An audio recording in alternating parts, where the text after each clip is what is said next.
Or I should say, Mary has been aggressive with it. We're glad to see you here this evening. I'm Doug Hodgkin. I chair the program committee, and we're very pleased to welcome Mary Rice-DeFosse to make a presentation concerning the Grey Nuns, the Sisters of Charity. They are known for their work at founding St. Mary's Hospital, teaching the original parochial school, founding the Healy Asylum. But those are 19th century.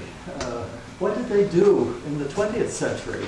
They did do something else, and Mary is here to focus on the 20th century, although I believe she does intend to give a little bit of background for them. I do have a sign-up pad that I'd like to, that is optional to sign up, but if you want to provide your name and address, that would be helpful. And if you want email notification of future programs, we can certainly do that if you just provide us with your name and your email. And certainly we encourage you to consider membership in the society, and can talk with you later. So I'll start sending the pad around, and you can fill that out.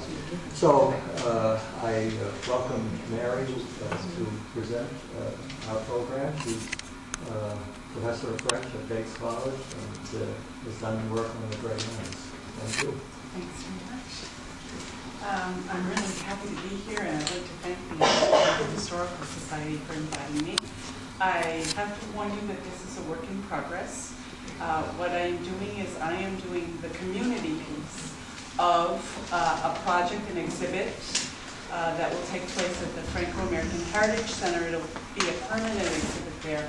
And Annette Bork from St. Mary's Health Systems is going to be doing the piece that involves interviewing retired Sisters of Charity. She's already done a lot of that, and I may make reference to that. But my part in this was to interview with a team of students, local community members, who may have had some contact with the Sisters of Charity. And one of the stars of our show tonight is here. Aliette Couturier is one of the first people that will be on the tape. I can't present the entire project here, and you wouldn't want to sit through it. It's quite long for now, and it is not edited. I have to tell you, for example, that when I have to bring up Aliette's interview, parts of it, they're just snippets. It's in French, and so I do have a translation that I did because I have yet to subtitle what I'm going to do. But let me give you some background about the Sisters of Charity. I am not a historian per se. I teach in the fields of literature and cultural studies, as Doug, my former colleague at Bates, said. And there is an excellent history of the Grey Nuns in this area. It's Susan Hudson's The Quiet Revolutionaries, How the Grey Nuns Changed the Social Welfare Paradigm of Lewiston, Maine.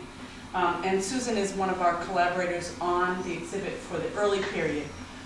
And I must say that Doug was kind enough to give me the other day a copy from the Saturday Evening Journal, the Lewiston Saturday Evening Journal from November of 1878, which was when the sisters, the Grey Nuns, came to Lewiston, Auburn, and they were written up in the paper, in the Saturday Evening Journal. They had not yet arrived, but Father Heavy, who was one of the first priests in the area, one of the first priests for the French parishes, he's given credit for founding St. Peter's and Paul Parish. He invited the sisters shortly after he came, and I believe Peter and Paul was established in 1873. So 5 years later, he invited the Grey Nuns from Saint-Hyacinthe, St. Hyacinthe in Quebec, to come to Lewiston and Auburn. He saw a great need. So the first Grey Nuns arrived in Lewiston in 1878 at the behest of the Reverend Pierre Evie, a Roman Catholic priest and a native of St. Hyacinthe, and forgive me, Saint-Hyacinthe aussi, who saw the many dire needs of the local working poor, the majority of whom were French-speaking from Canada. Although the first French Canadians seeking work came in increasing waves from the 1880s until the 1930s, the Franco-American population of Maine was unique among immigrants to Maine in this period because it was a North American immigrant group. They did not have to cross an ocean to get here. Even more importantly, Maine's Franco-Americans were able to build a community within a community, establishing parishes, schools, hospitals, newspapers, credit unions, and other institutions of their own, permitting them to maintain their mother tongue, their culture of origin, and their own values. So this is a fairly unique immigrant group because assimilation did not occur immediately, as most of you know. As historian Marc-Paul Richard has shown, and he has done an interesting history of Holy Family Parish, in which he builds on the history of the community, that Franco-Americans negotiated their identities. So they were able to retain a lot of their cultural values from Canada because they didn't have to assimilate. They had all of the structures in place here. And it was people like Father Evie who allowed that, and the Grey Nuns. So Father Evie saw this need among the local population, the French-speaking population in Little Canada and its environs, and invited and turned to the Sisters of Charity for good reason.